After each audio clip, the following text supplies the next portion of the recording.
বেশি নামাজে উটের মরা পচা নারী ভরি নিয়ে নবীর গায়ের উপরে দিয়ে দেয়।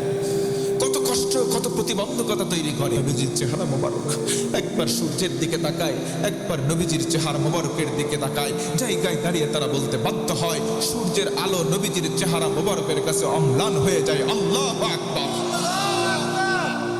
কোথায় সূর্যের আলো, কোথায় নবীজির চেহারা মোবারক? নবীর চেহারা এত উজ্জ্বলতা, সূর্যের আলো ওখানে ডাউন হয়ে যায়। আল্লাহু আকবার। চিন্তা করলো, কিরে পাগল যদি হবে, মাথার চুলে থাকবে জট, গায়ে থাকবে চট বা ছালা, তো কিছুই নাই। এত সুন্দর চেহারার পাগল তো আমরা জিন্দেগিতে দেখি নাই। সুবহানাল্লাহ। পাগল যদি এত সুন্দর হয় তাহলে গুনগুন করে গান গাইতেছে, চল তো একটু গানটাও শোনা দরকার। সুবহানাল্লাহ। কোরআনের সম্মোহনী শক্তি যার উপরে নাজিল হয়েছে কোরআন, তার জবানে মোবারকের কোরআন তেলাওয়াত কত মধুর হতে পারে। কোরআন তেলাওয়াত কান দিয়ে ঢুকে কানের মধ্যে আর থাকে নাই, কলিজায় গিয়ে আঘাত করেছে। জায়গায় দাঁড়িয়ে কালেমা পড়ে তারা সবাই মুসলমান হয়ে গেছে। আল্লাহু আকবার।